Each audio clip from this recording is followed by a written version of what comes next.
I guess.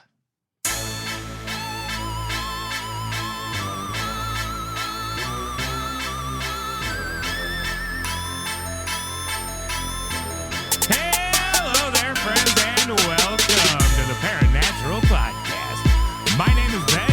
I'm Simon Cowell. You don't have the right accent.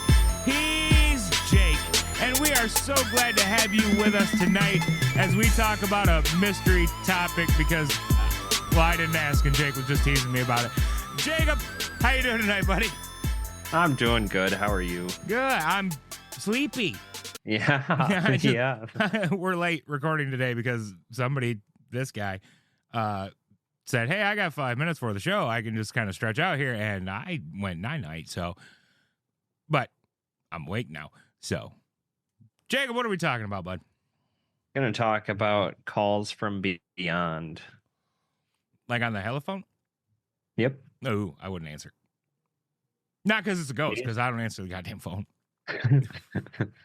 Well, these people answered. All right, well, ring a ding dong. The first two stories that I got are famous people. How famous? Well, kind of famous. So like the first one is Bubba from Forrest Gump. The man has a name. Mykelti Williamson. I'm glad you knew it because I didn't. Yeah, that's just people are gonna know Bubba from Forrest Gump. Shrimp salad, shrimp scampi. Shrimp and potatoes. Yeah, so our first story is him. So I'll get into it. All right, let's go. Okay. He says, "This is not a story I tell people all the time because people will think I'm lying or delusional. To this day, I'm very careful about who I talk to about this story, but this is a fact. This is something that happened to me. This really happened in the early 80s in Los Angeles, California, when I was a struggling actor. People who know me know I stop by my mom's house a couple times a week. Everyone knows that about me. So one day, I gave her a call and she didn't answer the phone, so I stopped by. My mom met me outside her house and told me to get back in my car and go home. It was really weird. I was like, 'Mom, are you okay?' She said, 'Yeah, baby, I'm fine. Just get back in your car and go home. I'll talk to you later. Call me when you get home.' So I called her when I got home and she said everything was fine.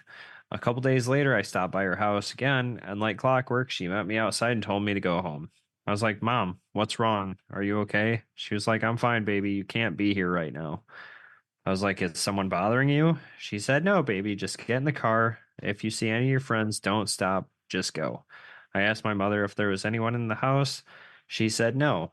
Mama just wants you to go home.' So I look at her and I was like, 'Okay, Mom. All right.' I was tempted to push my way past her and go on into the house to see if everything was okay, but I would never disrespect my mama. My mother is not a weak or frail person. She is a very strong woman. A couple of days went by and my phone rang. It was my mom and she asked me if I could come and see her. I was like, 'Mom, are you okay?' And she said, 'When can you get here?' All the way over there, I had butterflies in my stomach and I was like, 'What's going on? What's wrong with my mother?' When I got to her house, she let me in this time. Something was definitely wrong. It was so thick in the air that you could cut it with a knife. I had to try and stop myself from shaking because my nerves were so on edge. There were some guys in the neighborhood I had grown up with. One of the kids' name was Adrian. We were best friends. Adrian always found a way to do things the wrong way. I was able to forgive him for a lot of the dumb stuff he did. He was the kind of kid who would go off and do some dirt on his own and come back, and you could see that he had a new watch or a new necklace or something. It seemed like something was driving him to do wrong, and even when you snapped him out of it, he couldn't tell you why he did it. I could always find a way to talk him into doing the right thing because I knew even then what karma was all about. I understood the spiritual law that what goes around comes around. We sat down, and my mom said, 'I'm sorry to tell you that Adrian got killed last night. His cousin shot him and killed him in the middle of the street.' I was just stunned. She said, He had been by looking for you, and I saw death on him. My grandmother could actually see spirits, and my mother could see death on a person before they died. She didn't want our paths to cross because she saw death on him so strong. She could do to turn the tide, and he was definitely going to die soon. I was like, Mom, maybe I could have helped him. She said, No, there was nothing you could have done. Death was too strong, and his time was up. I went to my apartment and I was really disturbed about the whole thing. I just sat in disbelief for a long time and I kept thinking, what if I had seen him? What if things had been different? The following evening, I called my girlfriend and she came over for dinner. Just as we were sitting down to eat, the phone rang and my girlfriend answered it. All the color went out of her face and I knew something was wrong. She looked at me and said, It's a collect call from Adrian. I took the phone and said hello. The voice on the other end of the phone was a voice I knew my whole life from childhood. He called me, Mike, Mike. There's only 3 or 4 people in my life that call me Mike because I hate being called that. And right off the bat, I knew his voice. It was him. He said, Help me, help me. You know how to help me. I was like, Adrian, where are you?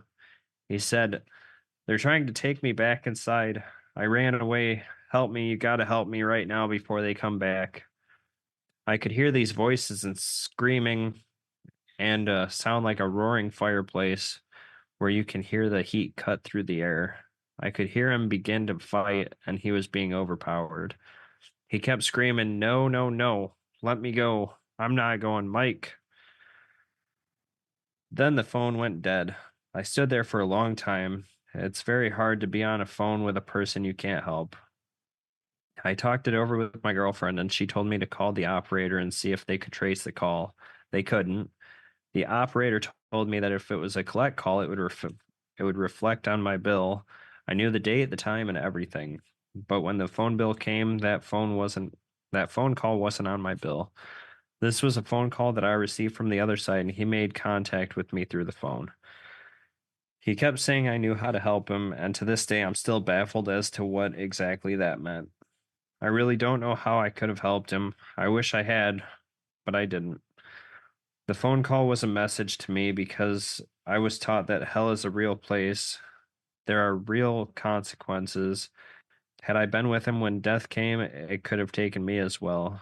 I know that the spirit world is very real, but I would just say don't be afraid. Just make sure you walk in the light because that's the only protection you have. Damn, Bubba. Thanks, I hate it. That is horrible. Like, I can't even imagine getting that phone call. Oof. Also, oof, yes. Whoa. And there wasn't one shrimp in that whole story. Sorry. It kind of gave me the icks. I don't know. like, Was like, that Mama's house? like it's spooky as hell, but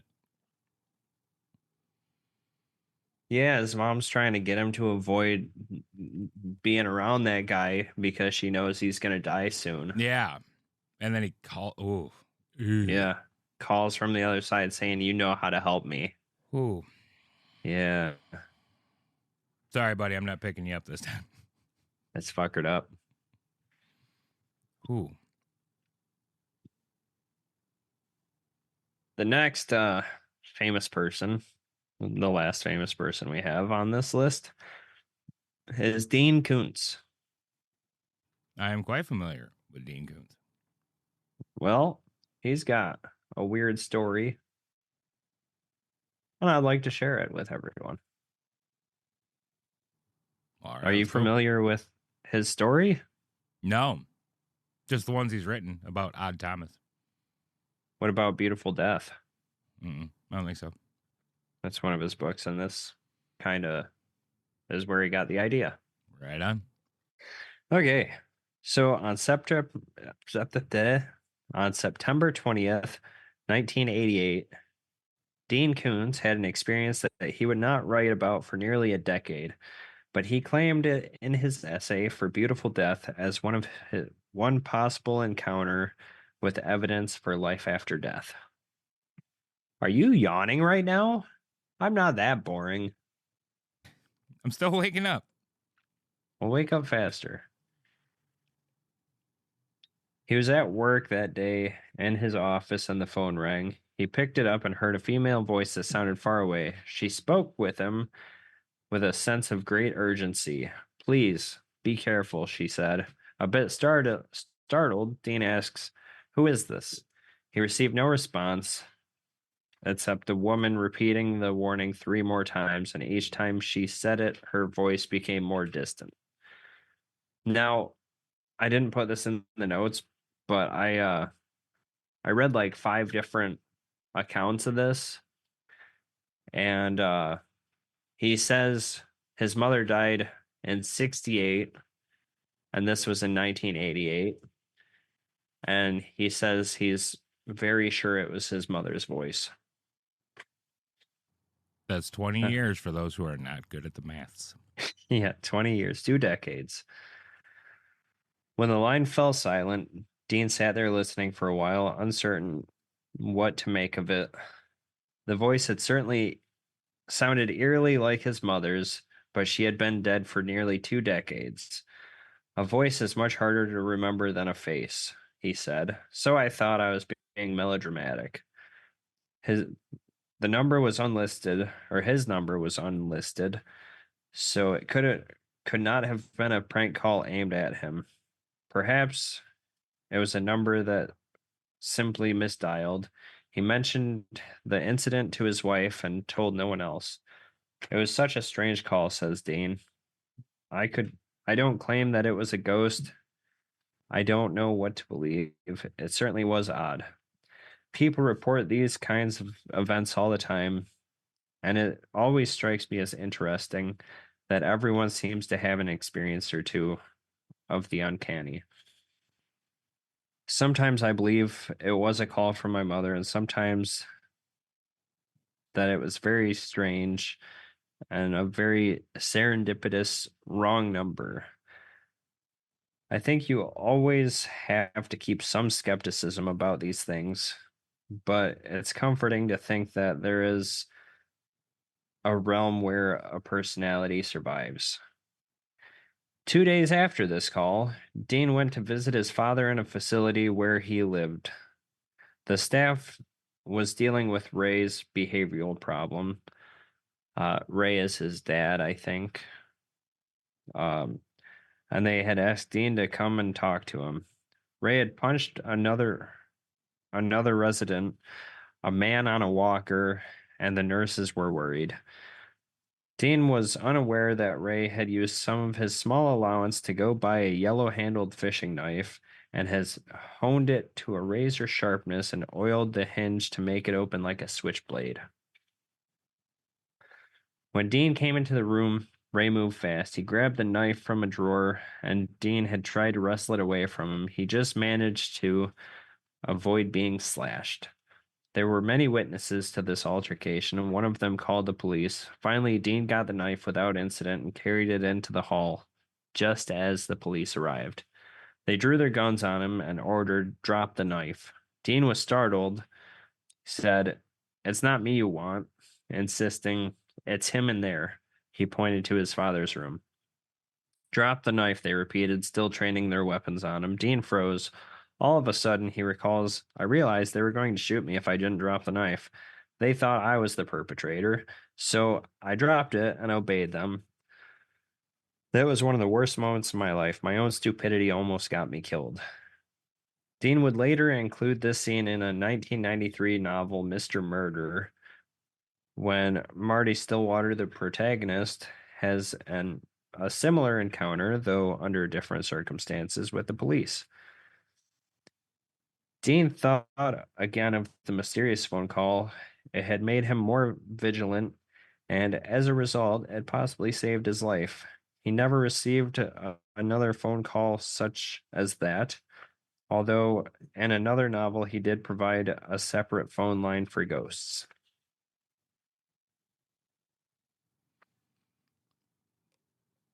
Wow. Almost got stabbed by his dad and shot by the cops all in like the same 5 minutes. Yeah, That's a bad day. that's a bad day. A real bad day. I remember reading Now, that scene in Mr. Murder.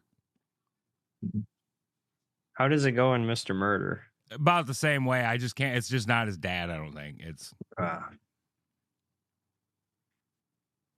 cool. But it explains why it was so well written, though. Yeah. He was there. Yeah. Just not well read. Right. Okay. Then this one is dumb kids. Dumb kids are a thing. They are. There goes one. Oh, yeah. On February 12th, 2017, I know this is the exact date because of a conversation I had with my friend that night and scrolled the check. I had stayed the night at a friend's house. We'll call him R, and his friend, who I did not get along with, we'll call him H. H for dickhead. We had stayed up until 1 or 2 in the morning watching scary movies, which my friend did not enjoy. Then H for dickhead said, "Hey, have you guys ever called?" Oh, no. Yeah, H is the dickhead. R is not the dickhead. Then H said, "Hey, have you ever called the number 666-6666?" And of course, I had not, and R was totally against it, which made H want to do it even more. We called a ton of times, and of course, not reaching anyone, and finally decided it wasn't worth it. About 15 minutes after we stopped, all three of us got different voicemails. I can't remember theirs, but mine was two little girls speaking in a strange language and giggling. This had us freaked out, but not as much as what came next. My friend had one of the old spin dial phones, rotary phone, That is that the was, actual term for it. Yes, rotary phones. yeah, he just put old spin dial phone. Kids these days. Dumbass. Uh, and it was used as a decoration. So it was not hooked up to any lines or plugged in or any working wires inside of it. And it rang. R was freaked out, saying that it was impossible for this to go off. R and H were so scared they wouldn't go near the phone. So I had to make my way over and answer it. When I picked up, all I could hear was breathing. And as I went to pick up or hang up, I heard a voice say, "Stop calling." This freaked us all out, and we spent the night, all three of us, in his older brother's room. Just because the rotary rang? Come on. Because they said stop calling. They star 69'd him. Right. That's all it is. Fucking devil's secretary was pissed. No, this is my last one, but it's a long one. It's very, very interesting. All right, let's go. They called it the extra dimensional phone call. Ooh. Oh God, I use small font too. This is gonna be bad. Oh, here we go. My old man and two of his buddies bought a camp in the mountains of West Virginia about 22 years ago. The camp is a long, off-white trailer with a weathered wrap around the porch, and it sits on a hill with a huge lawn and was made progressively bigger over the years by cutting further into the brush that surrounds it. If you stand on the porch on the right side, you can see about 225 yards down the right side of the lawn. At the bottom of the hill, we always put corn down to see what will come and eat it every day. Usually, what comes through are some deer or turkeys, with the occasional coyote running through the cut grass to get to the safety of the brush on the other side. Our closest neighbor lives down the road a ways. He is a one-lung trucker slash bounty hunter slash Vietnam vet and a friend of the PA boys, Pennsylvania boys, which is what a few locals that live up on the hill call us. Basically, this place is heaven to an outdoorsman. One thing about this camp, however, it is completely haunted. There have been many different events that have taken place there. Many people have seen full body shadow person apparitions, heard creepy things in the middle of the night. One time, my old man's buddy Figs, a very serious man who doesn't have much of a sense of humor, seen what he described as an old man with long white hair and a beard holding a curtain alongside a long window that goes from the floor to the ceiling that we installed in the add-on bedroom that we built. But that's a whole story that I'm not getting into right now. The story I'm going to tell you is by far the craziest thing that has ever happened to me. My name is Ben, and when I was 17 years old, my friends and I planned a trip to go down to this camp. This was very exciting for us because it was the first time that we were able to go somewhere decently far away without any kind of adult supervision. I don't know about you, but try and think back when you were about this age and did something like that. That shit's extremely exciting. There were 9 of us all together. If you haven't guessed it already, among the most important items we packed for our weekend down there were multiple cases of beer. We were ready to have a damn good time. We got down there Friday afternoon, had a few beers, played some bocce, and put a couple nice big chickens in the roaster for dinner. That night, after we ate those 2 chickens and all of the other side dishes we made alongside them, drinking beers wasn't really high on our priority list anymore. We were way too full, so we decided to chill for the rest of the night and watch a movie. One of the greatest things about camp, in my opinion, was that it was comfortable. It was a hunting camp, but unlike other hunting camps I've been to, ours had an indoor bathroom, air conditioning, full plumbing from a well, and best of all, satellite TV. While everyone found their places on one of the 2 love seats or the full couch in the living room to watch the movie, my buddy Bryson and I took care of cleaning up the mess that we made for dinner. We all had cell phones, but they didn't work very good. Nothing like they are now. We pretty much had those blocky, dark blue Nokia phones with Snake on it. I remember those. Don't talk shit about the brick. They're indestructible. Fuck yeah, there. This was before text messages were really a thing. I mean, we were able to send a text message on those phones, but we all thought that it was the stupidest idea that anyone has ever come up with. We were like, why in the hell would people type out a message when they can just call the number and talk to the person? It made no sense to us. Go figure, we were wrong. Anyway, the reason I'm telling you about the phones is because they played a huge role in this extremely strange event that occurred that night. Back then, we still had a landline down in the kitchen. One of those phones that you can hang up on the wall and has the long curly cord on it, making it portable, quote, as one could make a phone that's stuck to a wall. While Bryson and I were cleaning, the phone rang. Figuring it was my dad or Bryson's dad, one of the other owners of the camp, I picked it up. Hello, I said as I put the phone to my ear. Nothing. Hello? Nothing. I figured it was bad connection or something, so I hung up, thinking they would just call back if they were when they were in a better place to call us. Less than a minute later, it rang again. Hello? Again, no answer. Hello? I can't hear you if you can hear me. Hello? No answer. But this time, I was listening a lot closer. You could hear something, but I didn't know what it was. It's actually kind of hard to explain, really. I could hear a hollow sound and something that almost sounded like breathing. It was strange, but it definitely felt like there was someone on the other end of the line and they just weren't answering me back. I hung up the phone and about a minute later it rang again. Same situation, same hollow sound.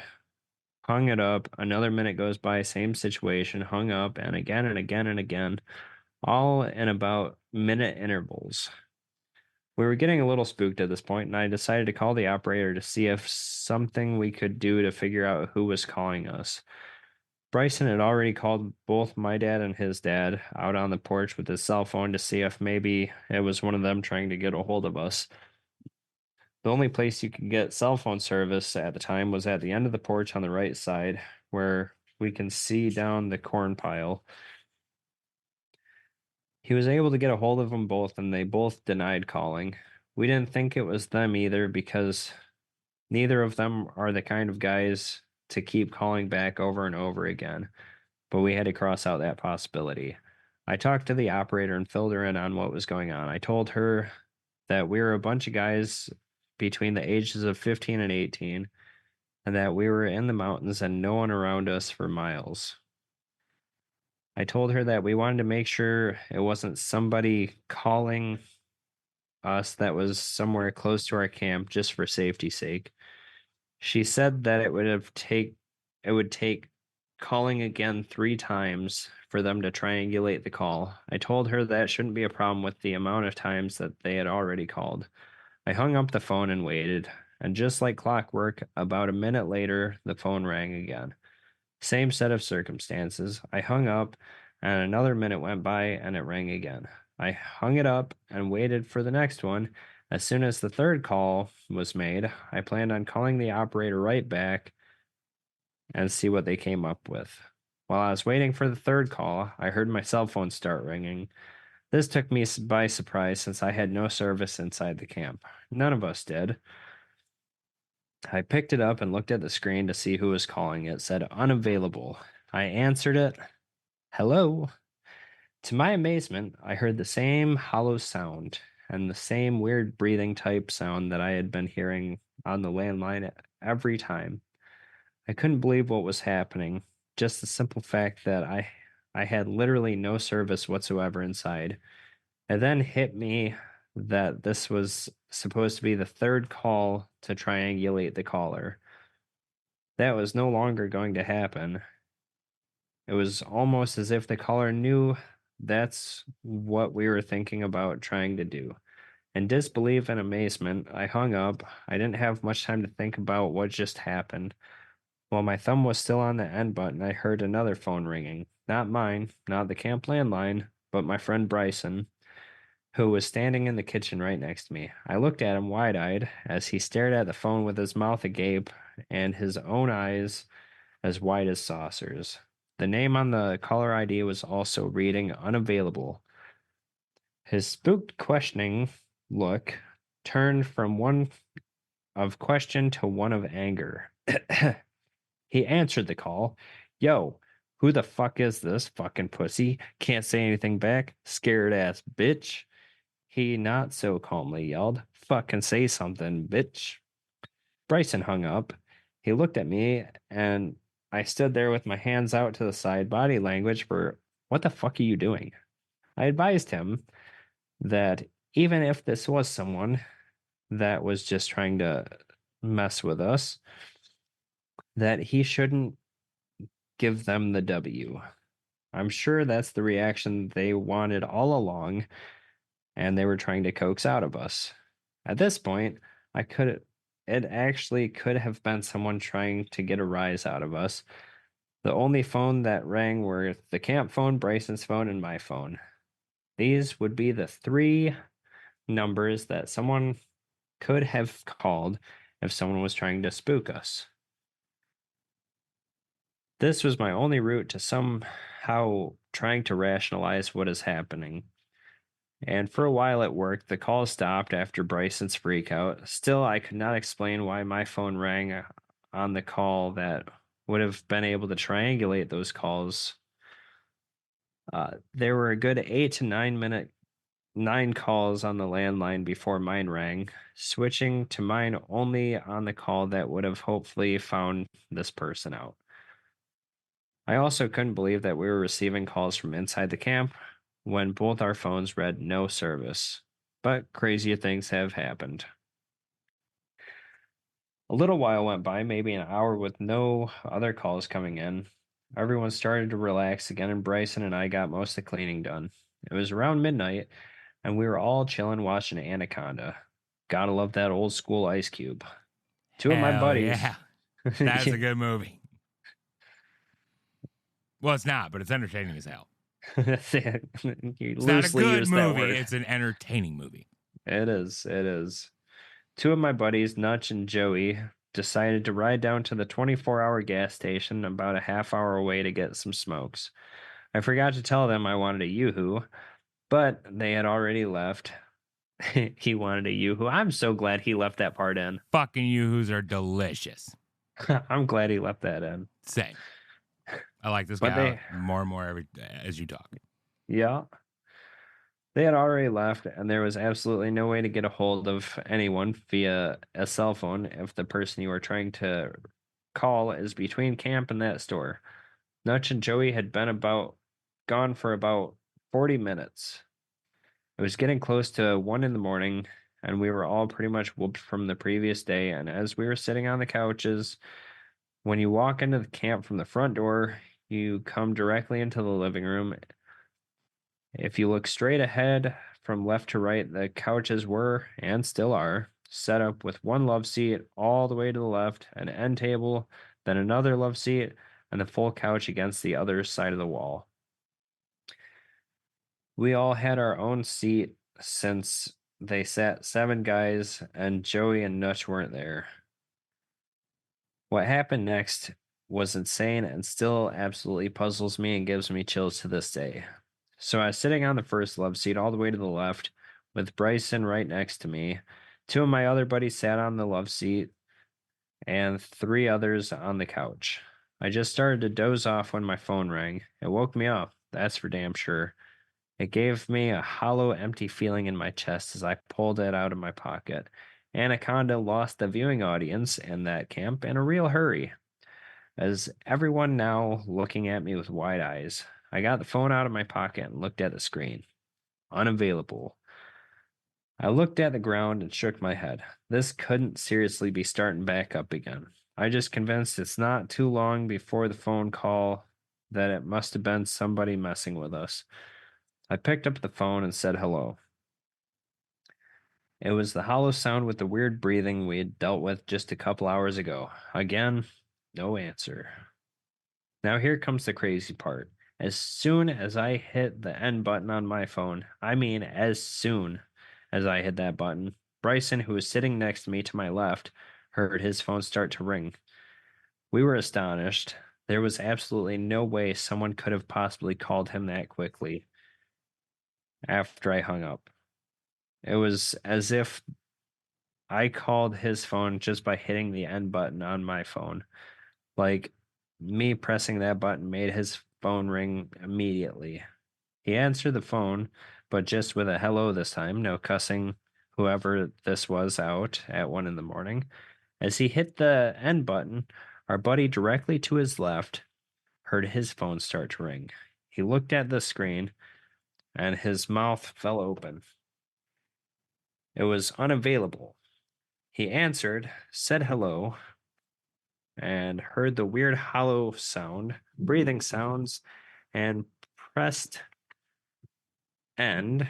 As he pressed end, the guy sitting to his left heard the phone start to ring. Then our buddy who was sitting to his left on his side. And finally, after he hit end on his call, you're not helping to lose. I got 2 of them running around over here on the floor. Yeah. He just wants me to be a Bond villain. In that shirt, you could pull it off. Yeah. Yeah. Okay. There is no way this could be happening. Each call was made to the next person in line as the person before him hit the end button. And it was the same call to everyone. Everyone heard this weird, shallow breathing sound for themselves. We immediately started to attempt to rationalize. We all knew that the way the calls were made so quickly after the previous guy hit the end button in succession like that would have been impossible.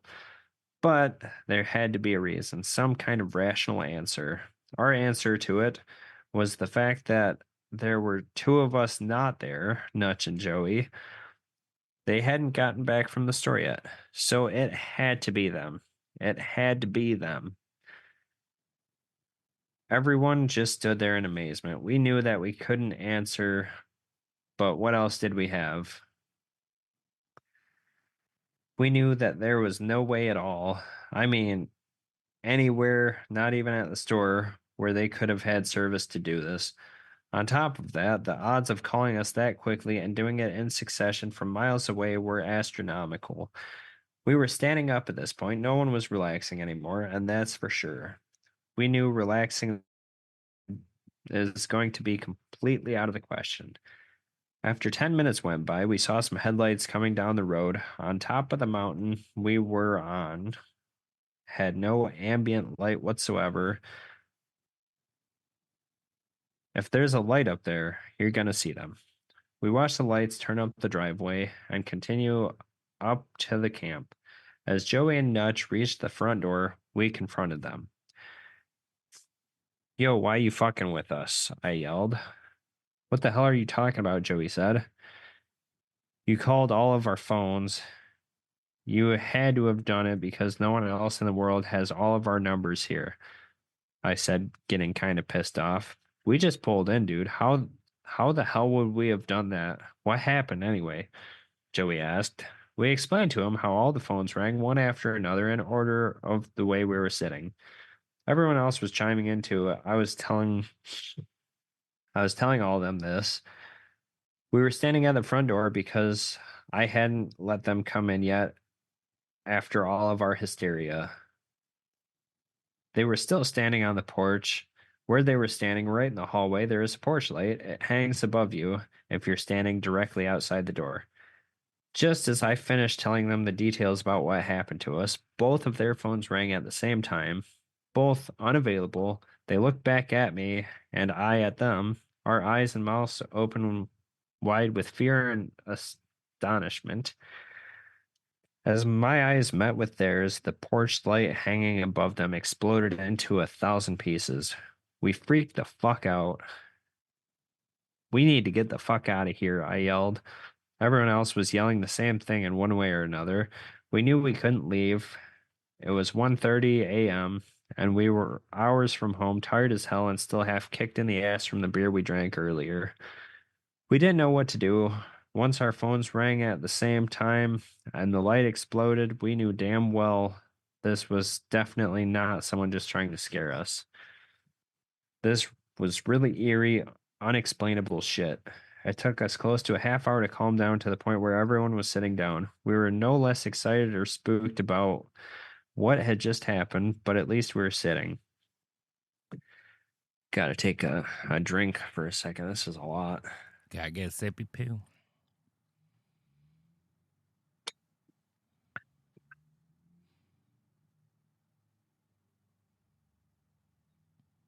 When we put all the separate events together, we knew that just what happened to us was impossible. This was something that we truly could not explain and scared the hell out of us.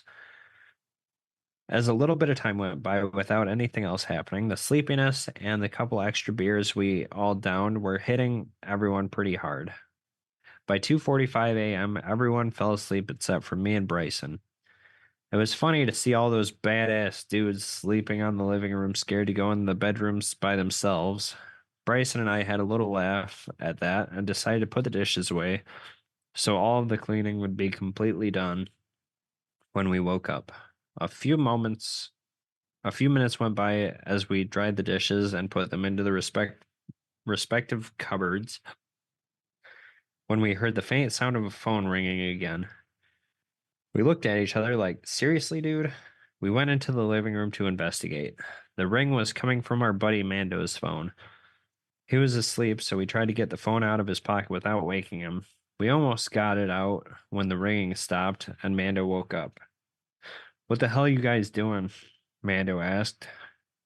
Dude, your phone just got done ringing, Bryson said. Mando pulled out the phone and the rest of the way out of his pocket and looked at the screen. There was no surprise that this said unavailable, but this call was different. There was a voicemail. We realized that during the previous phone calls, we had answered each and every one. No one let the call go through to voicemail. Our hearts started to race as we decided that we had to listen to the voicemail right now. We figured out that We figured that it was going to sound exactly like the calls sounded when we picked them up, just hollow and that weird breathy sound. We had no idea what we were about to hear next. There is a voice. What we heard gives me goosebumps to this day just thinking about it. The voice that came through was otherworldly. That's the only way I can think to describe it, otherworldly. As I sit here writing this, I think about how to explain what I heard. I can't think of anything ever heard to compare it to. It was a high pitched and seemed to be speaking in a foreign language. Not a foreign human language, though. This was different, and we knew it. It sounded like whoever or whatever this was left the message was angry.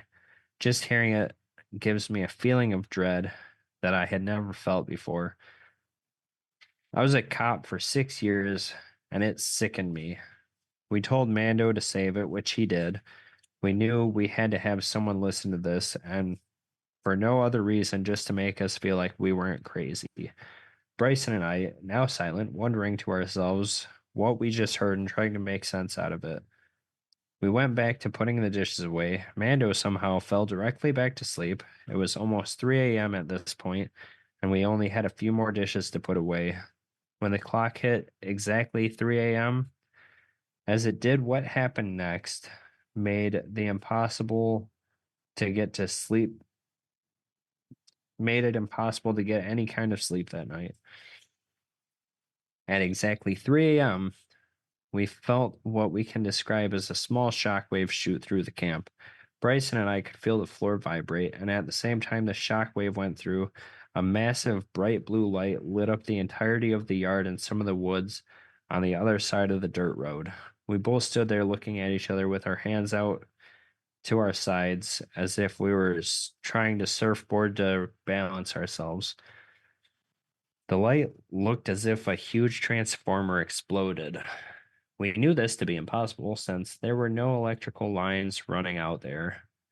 Hell, there's hardly anyone even living up there, period. If a transformer had blown, we would have no electricity, and that's a fact. While we were still balancing on the kitchen floor, it happened again. This time, I was already looking out the window in front of the sink. The light seemed to stay for a good 5 or 6 seconds. It was lighting everything up in a brilliant blue electrical neon type light. I had no idea what we were witnessing. There even seemed to be a little sparkling glitter type things floating throughout the yard. Bryson and I were absolutely stunned.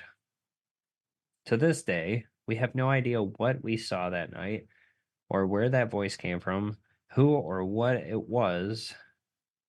Was it the work of a shadow person that haunts the camp? Was this extraterrestrial in nature? We have no idea. I've never seen anything like it since, not on TV or a movie or the news or the internet.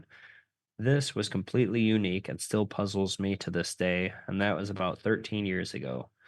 We still have the camp. We still use it all the time. There are still things that happen there. People still see a shadowy figure, and people still hear strange things inside the camp. What happened that day, however, never happened again. Nothing like it. The story is told exactly how it happened. I did not embellish any one part of this story. In fact, since I can figure no way to fully explain what happened that night and the way we felt, the events I just explained in this story were even crazier and scarier and more amazing than I can put on paper. There's definitely way more of that stuff out there than mankind has any idea about. That night proved it for me. Well, god dang. All dang.